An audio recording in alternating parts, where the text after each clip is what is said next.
Diabetes mellitus is a disorder in which the blood level of glucose, a simple sugar, is abnormally high because the body does not release or use insulin adequately. Blood sugar levels vary throughout the day, rising after a meal and returning to normal 2 hours later. Blood sugar levels are normally between 70 and 110 milligrams per deciliter of blood in the morning after the night fast. They are usually lower than 120 to 140 2 hours after eating foods or taking drinks with sugar. Insulin, a hormone released from the pancreas, is responsible for maintaining the right blood sugar levels. Insulin allows glucose to be transported into cells so that they can produce energy or store the glucose until it is needed. Because muscles uses glucose during the exercise for energy, blood sugar levels can fall.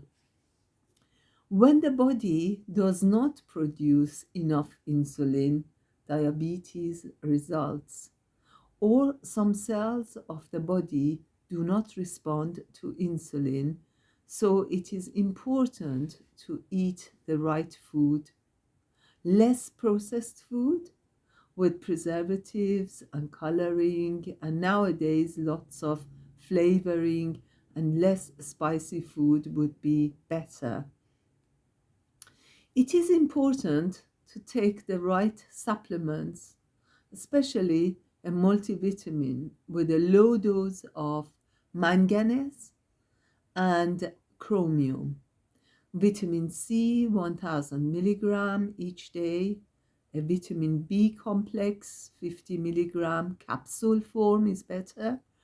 And 1000 milligram of amino acid L-lysine, which is an essential amino acid, like I mentioned before, are vital to maintain the right cell membranes of the body so that they can respond rightly to insulin.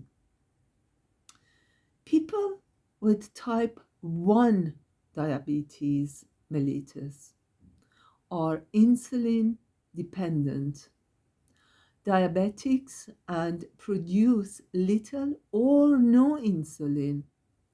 Type 1 diabetes may have been developed before age of 30 and manifests itself sometimes later in life. Its cause is unknown, but it may be due to a viral infection or to a nutritional factor in childhood or early adulthood, which causes the immune system to destroy the insulin producing cells in the pancreas. Very important. Some genetic predisposition is most likely needed for this to happen. At least 90% and possibly all of the beta cells of the pancreas are destroyed by this virus. Pregnant women should take a multivitamin specially formulated for them, an oil-based supplement like cod liver oil daily. This may help to inhibit the development of the virus in their baby. They should also follow a sensible, clean diet of vegetables and protein. They should take less alcohol, or in fact, no alcohol is better. None of all, or none of it at all. Less processed food like sweets or savories with spices, they should have less. They should try to eat more vegetables and cleaner snacks and less fried food.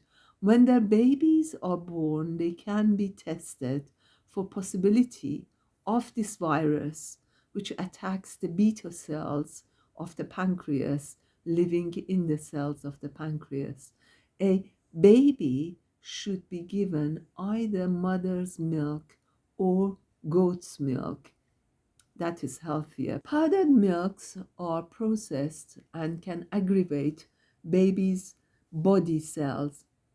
In infancy and childhood, they should have fresh food, less tinned food, and avoid fried food and snacks with processed sweets. Um, Give children a multivitamin in a child dose. Um, Protect their stomachs with raspberry leaf tea and their liver and pancreas with fresh vegetables such as artichoke, broccoli, and dandelion as tea. A drink of burdock and dandelion is good for their immune system, which sometimes it is available, but you have to make sure it doesn't have other additives. When I come onto type 2 diabetes in the coming section, I shall give further advice on diet, which will also help type 1.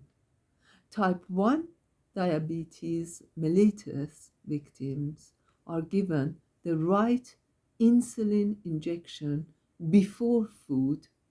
However, certain factors like excessive exercise can lower their blood sugar. They should therefore monitor their sugar level and be given glucagon hormone injections for when blood sugar comes down. This is very important since this can have a negative effect on the brain. So it's very important.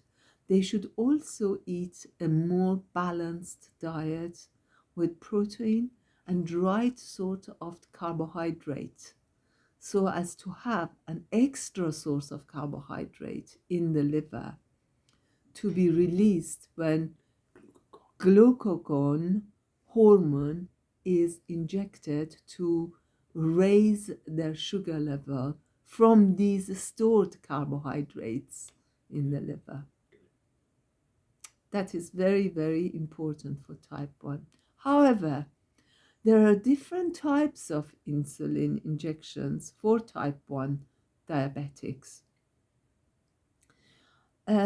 One rapid and short-acting insulin deal with the carbohydrates eaten at meal times. Two intermediate and long-acting insulins which work in the background all the time. So your doctor decides which one is suitable or what mix of them is best for type 1 diabetes. You have to consult your doctor for that. I want to also mention that instead of injection with the needles, you can have hyaluron, which with pressure puts insulin under the skin.